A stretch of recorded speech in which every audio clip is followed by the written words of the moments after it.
J'arrive pas à rester sérieux. Hey yo tout le monde, c'est Julien, j'espère que vous allez bien. Je suis ravi, plus que ravi, de vous retrouver aujourd'hui pour cette nouvelle vidéo. Oui, le Père Noël est passé par là. Parce que on m'a souvent dit que sur une vidéo, finalement, ce qui était le plus important, c'était pas l'image, mais c'était le son.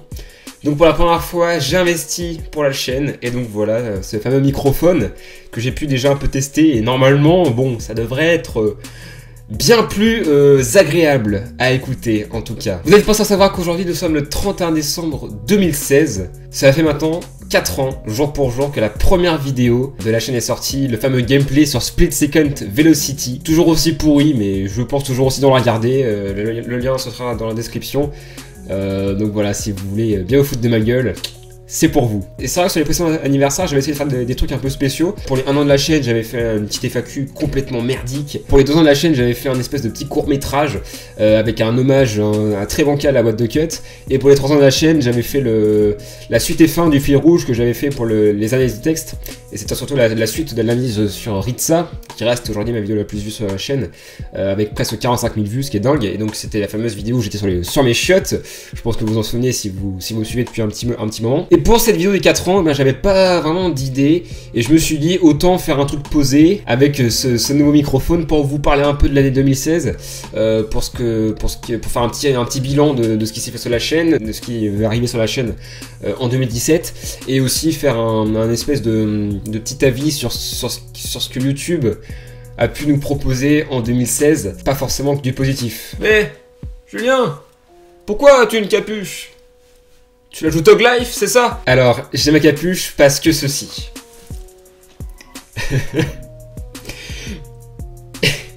Il y a eu des erreurs. Donc du coup, pour vous parler un peu de la chaîne en 2016, si on peut faire un premier constat, c'est qu'il y a eu beaucoup moins de vidéos qu'en 2015 sur la chaîne.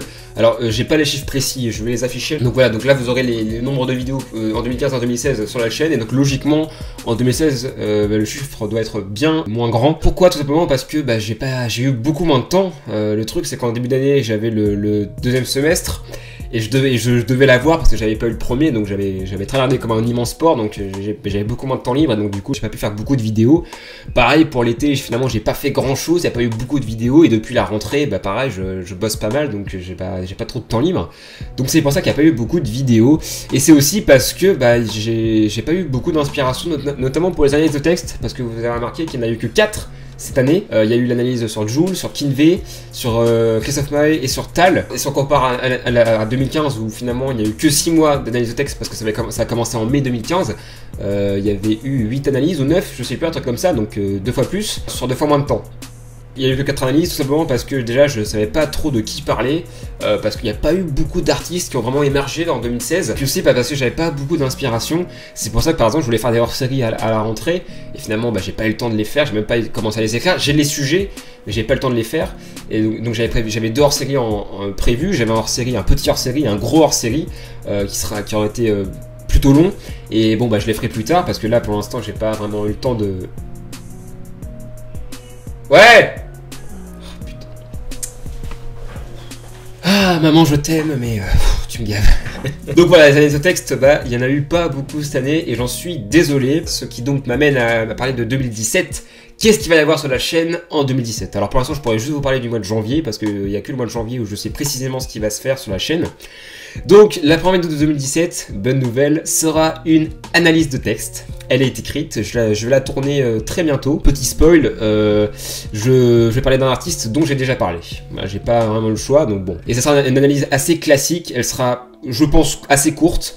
Parce qu'on m'a dit, pas besoin de faire des vidéos très longues, fais des vidéos courtes tant qu'elles sont rythmées et qu'elles sont efficaces. Voilà, parce qu'on m'a dit, fais des vidéos courtes. Depuis quelques mois, j'essaie vraiment d'avoir beaucoup plus de feedback pour vraiment essayer de m'améliorer, etc. Donc voilà, la prochaine analyse de texte sera assez courte et sur une forme totalement classique. Si vous avez remarqué, j'avais essayé d'étirer au maximum les dernières analyses, notamment sur Christophe Maé, avec l'introduction qui était quasiment aussi longue que la partie analyse. et du coup la vidéo faisait presque 9 minutes, mais alors que si on enlevait l'introduction, elle faisait 5 minutes.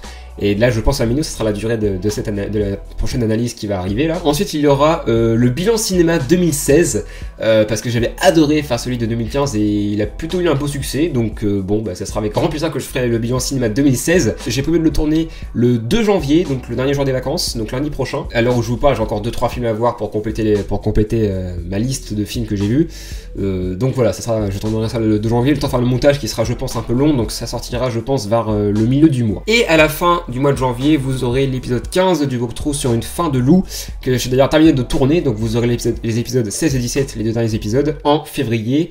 Comme ça voilà, ça sera plié depuis le temps que je l'ai commencé ce walkthrough, il sera plié. Et aussi en fin janvier, si jamais j'ai le temps et de l'inspiration, j'essaierai de faire un camp 3 petits points, un concept dernier que je suis très content d'avoir lancé cette année en 2016 et qui apparemment marche plutôt bien, qui vous plaît bien. Ce qui est bien, c'est que c'est pas un format qui est extrêmement original, mais c'est un format très large et qui permet de faire plein de choses et d'être complètement libre. Donc ça c'est plutôt pratique. Si jamais il n'y a pas de camp en janvier pardon, bah il y en aura un en février. J'essaierai de me cantonner à une analyse tous les 2 mois, donc en janvier, en mars, en mai, etc. Et je n'oublie pas les hors-séries, j'essaierai de les sortir cette année, je ne sais pas quand, mais de toute façon vous serez tenus au courant, je vous en parlerai bien évidemment. Avant qu'on termine la vidéo, j'aimerais qu'on parle de 2016 au niveau de YouTube, YouTube en général, parce que l'année a pas été folle sur YouTube en 2016. Alors déjà on a eu, bon ça a été assez récent, mais on a eu la fin, plus ou moins la fin de What the Cut et de SLG, 2 émissions assez phares de YouTube français. Donc c'était quand même une grande tristesse de les voir partir. En début d'année, on a eu le scandale Matt Podcast, dont vous avez tous entendu parler, je pense. Et alors, ces dernières semaines, ces derniers mois, qu'est-ce qu'on s'est mangé sur la gueule? Le plus parlant, c'est Ibra TV. Le mec, en 6 mois, 1 300 000 abonnés.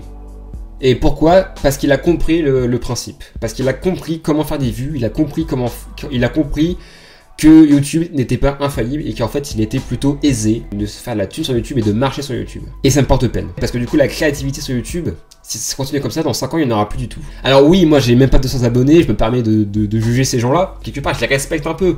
Je suis content pour eux que ça marche. Et qu'ils se fassent de la thune, je suis content, mais je trouve ça injuste envers d'autres youtubeurs, des petits youtubeurs qui essaient de faire de la création, de la vraie création audiovisuelle, quoi. Ça me porte peine. Moi je m'en fous parce que je suis pas jaloux ou quoi, parce que je peux pas faire de l'argent sur YouTube. Je peux en faire mon métier, c'est juste pour le plaisir.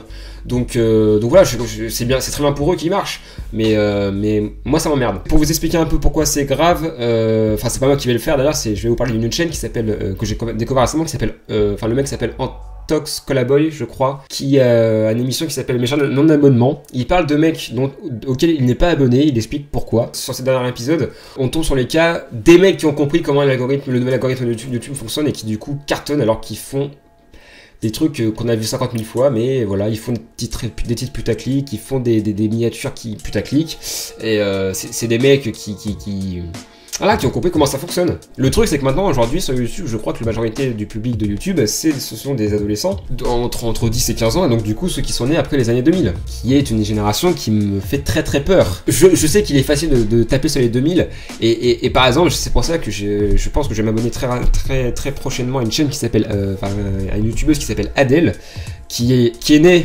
après 2000, et qui a fait une vidéo qui s'appelle YouTube en 2016 et qui résume parfaitement le problème de YouTube aujourd'hui et qui le fait très bien avec beaucoup d'humour et pourtant elle est née après 2000. Donc voilà, ça fait quand même plaisir de voir qu'il y a encore des gens de cet âge-là sur YouTube. Malheureusement, c'est une très petite minorité. Je vous parle de ça parce que le titre que j'ai mis pour la vidéo n'a pas été choisi par hasard.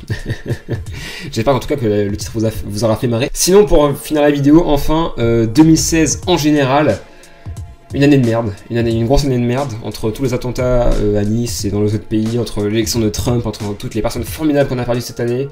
J'ai pas tous les noms en tête là, mais je sais pas, David Bowie, Leonard Cohen, Alan Rickman, plus récemment George Michael, Carrie Fisher, ça c'est la merde, ça c'est horrible. Et plein d'autres que j'oublie, plein de personnes formidables qu'on a perdues cette année.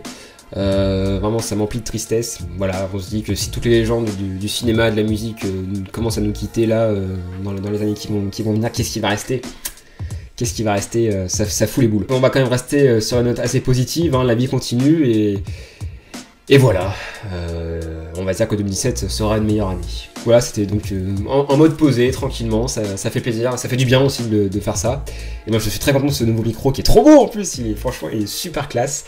Enfin bref, je l'adore. J'espère que vous aurez apprécié la vidéo. Quant à moi je vous fais des gros bisous, je vous souhaite une très bonne fête du 31 ce soir. Ne buvez pas trop et ne conduisez pas si vous avez bu surtout. Donc restez en vie. Et on se donne rendez-vous en 2017 pour la nouvelle analyse de texte, pour le bilan cinéma 2016 et pour un nouvel épisode du walkthrough sur les fins de loup. Je vous fais des gros bisous, à la prochaine, prenez soin de vous, salut!